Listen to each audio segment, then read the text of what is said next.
attribute that to? Well, we just have a campaign that continues to talk about who we are and what we would do given to be president. And I think, as I've always said, as we continue to do that and more people hear it, I think our support will continue to grow. Polls go up and down. I'm not overly focused on the polls, but I can certainly notice in the early states that we've been visiting more interest and more support for our campaign. We're going to continue to do that. We're going to give people the kind of campaign that they're looking for. And I think, you know, your story, the son of a bartender, your mother was the hotel maid. I mean, people resonate with the hardworking mentality of your upbringing, and you've been telling that story. It actually is the essence of what makes America special. Almost every other society in human history traps you in the circumstances of your birth. In America, we tell people it doesn't matter where you started out or what your parents did for a living. If you work hard and you persevere, you can get ahead and improve your life. And that's what I fear we're losing. That perhaps is the most important issue we confront economically in this country, is that more and more people are starting to believe that that upward mobility, what we call the American dream, is not going to be possible for them. And if we lose that, we stop being a special country. But let me talk about your military plan, because you unveiled this late last week. And basically what you're saying is you want to begin to undo that $1 trillion of indiscriminate cuts to the defense budget. Well, because defense spending is not the reason why we have a debt. It's not the driver of our national debt. Our national debt, especially long-term, is driven by mandatory spending programs that need to be reformed. But these reductions in defense spending are not just unsustainable, they're dangerous, they're reckless. Every time this country's ever undertaken massive reductions in defense spending, it's had to come back later and undo them, and it cost a lot more money. So we're on par to have the oldest and smallest Air Force ever, the oldest Navy since the end of World War I, or World War II, an Army that's about to cut another 40,000 positions. There is a budget out there, it's called the Gates budget, but it was basically a bipartisan commission that looked at the defense needs of this country and said, this is what we should be spending money on. And what I argue is we need to get back to that.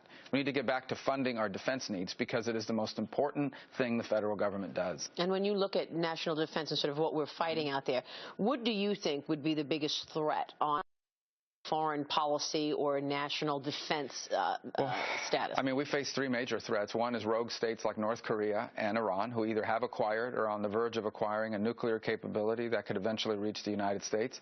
The second is non-state actors like ISIS, terrorist groups who continue to spread their reach.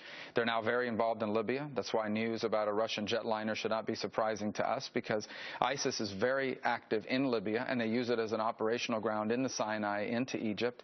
And the third are state actors like China and Russia, who in different ways are trying to crowd America out in our influence. In the case of China in the Asia-Pacific region, in the case of Russia in Europe, and now in the Middle East. All are very significant threats. We need to confront all three of them, and a strong national defense is critical to that. But how do you confront them? I mean, back in the 2012 election, I remember, you know, we had President Obama laughing at Mitt Romney when Mitt Romney said Vladimir Putin and Russia is really the threat out there. And here we have today Russia, you know, invading Ukraine, putting troops in Syria. How would a President Rubio deal with Russia? Well, in the case of Russia, I think we need to reinvigorate NATO in Europe, because we need to change the cost-benefit analysis for Vladimir Putin. Right now, he calculates that the benefits of the Ukrainian incursion, the benefits of testing the Baltic states outweigh the cost of doing so.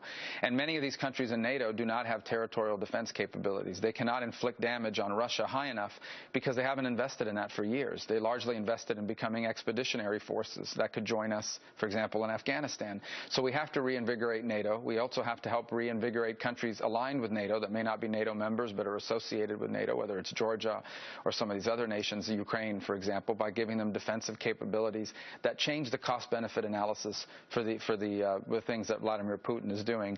He's a gangster, but he's a rational cost-benefit analysis guy. He makes decisions based on geopolitical realities. And in the case of Europe, the benefits of what he's been doing in Europe way in his mind the costs that Russia now is bearing militarily as a result. Early on in your candidacy, a lot of people compared the fact that you're a senator from Florida, either compared you to Barack Obama.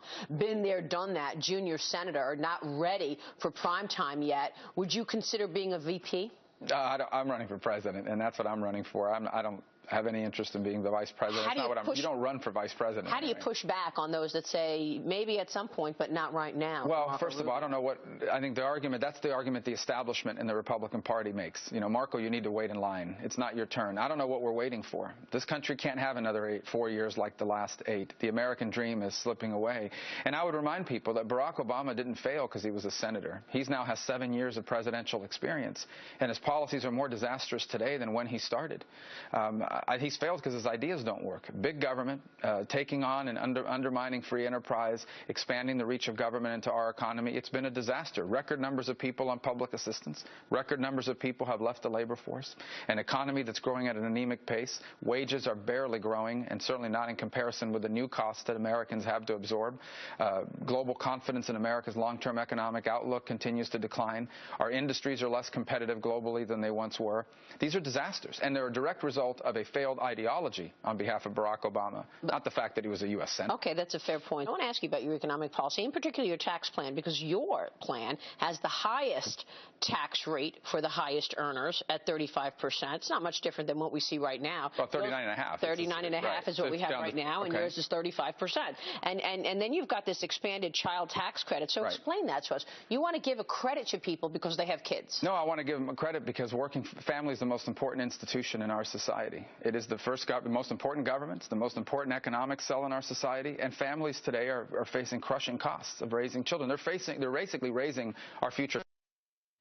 The cost of living for a family of 6 is higher than it is for a family of 1 or 2 or 3, and our tax code should recognize that. We help businesses in the tax code. Why wouldn't we help families? The second point on the higher tax, what you can't leave out, you have to look at the whole plan. The top rate is 35, but, for example, a lot of people that pay 35% are paying that on business income because they run a pass-through company, an S corporation. Under our plan, that income from that business is taxed at a flat rate of 25% for all business income, whether you're a C corporation or an S corporation. Yeah. We allow businesses to immediately and fully deduct any expenses, any investment they make into their own business. How do you pay for this plan? Do you need to cut? What do you want to cut? Well, as I argued before, I mean, if you look at when you ask about how we pay for it, the fundamental question you're asking is what do we do with the debt? 2 points. The only way to deal with the debt, you can't raise taxes, you can't tax your way out of this debt, and you can't solely cut your way out of this debt. You have to do 2 things. You have to rapidly and in a sustained way grow your economy dynamically, but you also have to hold the line on future spending obligations. And so you have to do the tax plan is the growth aspect of this. We have to also do entitlement reform. We have to reform Medicare and Social Security. That is the long-term driver of our debt. We have to do both. Senator Rubio, we'll see you on Tuesday. Thank you. Thank you so much for joining us. Senator Rubio there, and the Fox Business Network will be conducting